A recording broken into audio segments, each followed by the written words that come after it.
Hello everybody, it's Jennifer with creativecricketdesigns.blogspot.com, and what I'm going to be doing today is showing you how to do the shadow boxes from scraptasticalkreationsdotcom.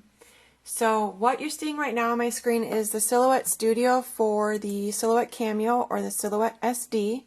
What I'm going to do is I'm going to go ahead and get my file, which is going to be the shadow box cards, and I'm going to be using the bracket card. I need the GSD file, and there it is. Okay. The first thing that you're going to do is you're going to see two boxes on here. And what I need to do is I clicked on where these little marks are right here, and what you need to do is hit Release Compound Pass. So right click and then go down. I don't know if you can see it very well, but there'll be a little thing right here that will say Release Compound Path. Okay, then what I'm going to do is I'm going to take my first box and I'm drawing a box around it by clicking down on the left mouse key, and then I'm going to right click Group and then release that, and then do the same thing with the bottom box. Right click Group. Now if you were going to cut these out, both of them, but say you wanted to just do white cardstock, all you would have to do is move it onto your mat where you need it to be and then cut it. You don't have to worry about it. But because I'm doing them two different colors and I'm just going to do a couple different other things, I want to separate them out. And then I actually made a border of this, so that's what I'm going to show you how I did now. So actually I'm going to ungroup this one. I'm going to select my inner bracket, right click, click offset, and then I'm going over to my tab right over here, and I'm going to type in the offset distance at 0.130, apply, and then I want to move it off of my page. Okay. Then I'm going to go back to my original image, and I'm going to right click, copy, right click, paste. I'm going to move it over here back to this part I have right here, and then I'm going to go back to my card base, group it back together. So right after you select everything, right click, group. Okay, now I'm going to go over this two brackets that I just created.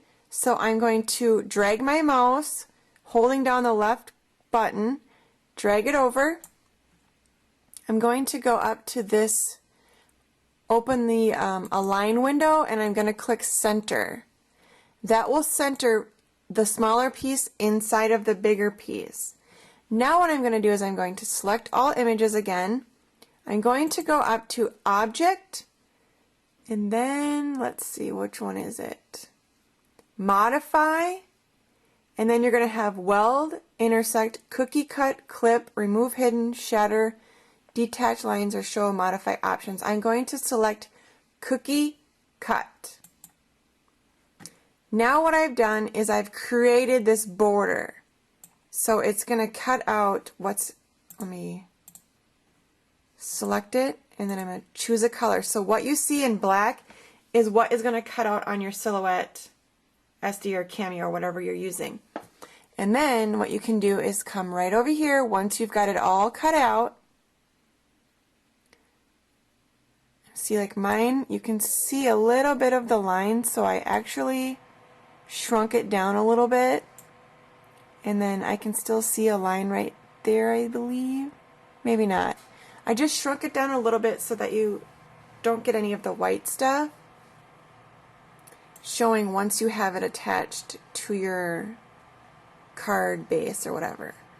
So then what you're going to do is you're going to cut out your pieces. Just go ahead and embellish it however you would like.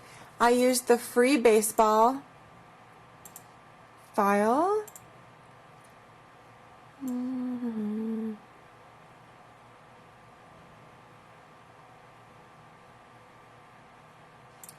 Baseball title freebie. Go on to GSD. It's right here. Okay, you see how that is? I'm going to move my card base out. I'm going to group this all together so I can move it around and everything. And then I shrunk it down so that will fit, so I can get it to fit inside of my card.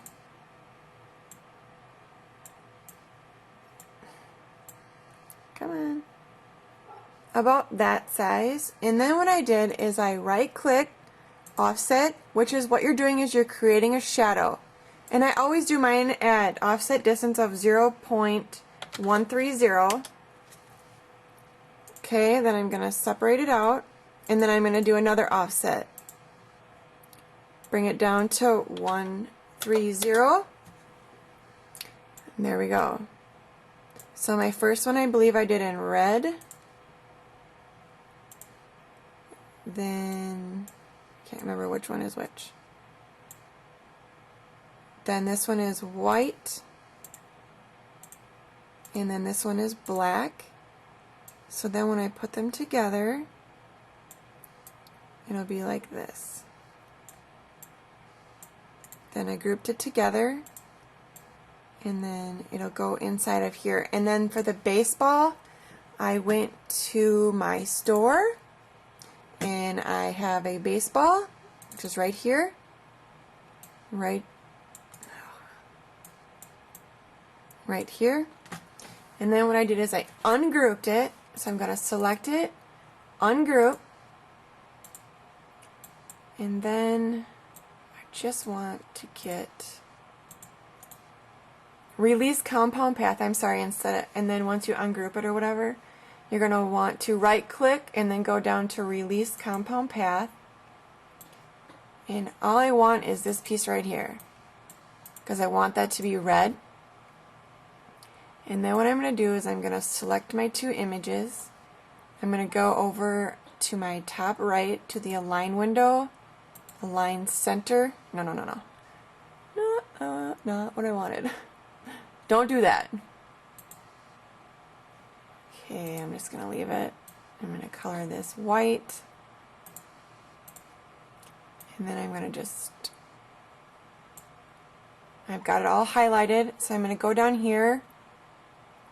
It's actually down at the bottom of my screen over here, and I'm going to do the bring to front, or you can do object, or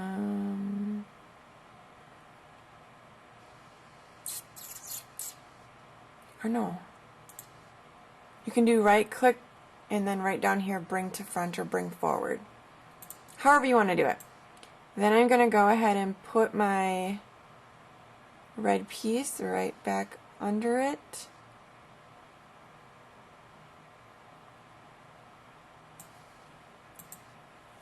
And I'm just going to use my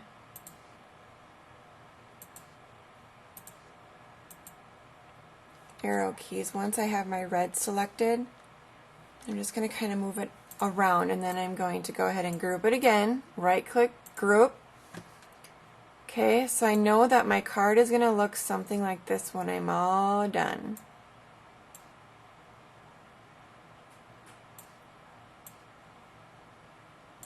Actually, I'm going to shrink that a little bit more.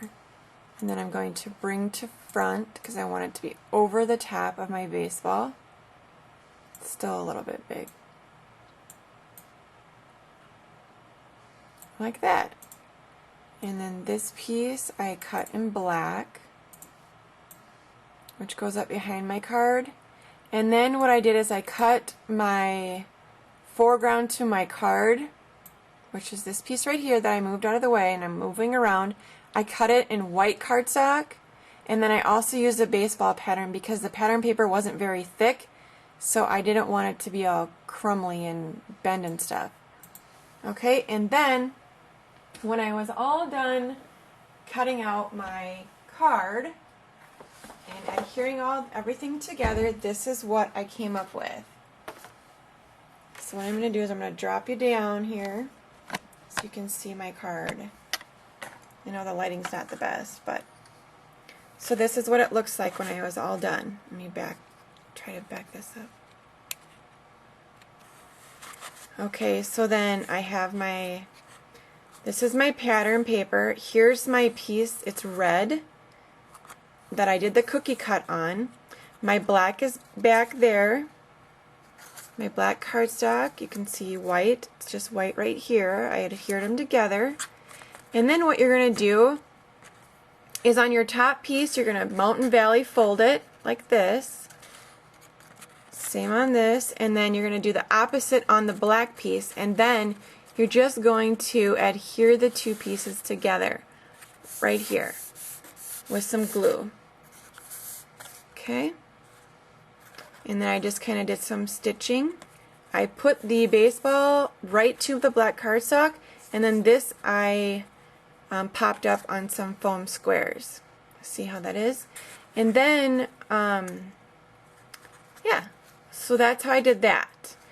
If you are wanting to make this card and you do not have a Cricut, all you need to do is take 2 pieces of cardstock that are 4 1/4 by 5 1/2.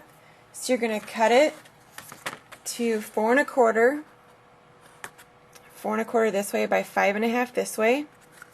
You're going to score it at 1/2 inch, 1 inch, and then at 4 1/2 inches, and then at 5 inches. And then adhere the 2 pieces together right here. And then if you want, you can use your Nestabilities, you know, the spellbinder things, these right here. And then you can cut out your middle piece, whatever size you want to cut it out at, or your Cuttlebug, or what, you know, use your Cuttlebug, put it in there. You can also create this border using that as well. Okay? And then you can adhere it together, like you could put some brads in here or some eyelets, tie some ribbon through there. There's a lot of things you can do. And also what you can do is go ahead and go to google.com, type in shadow box tutorial. So I thank you very much for watching, and I hope you all have a great day.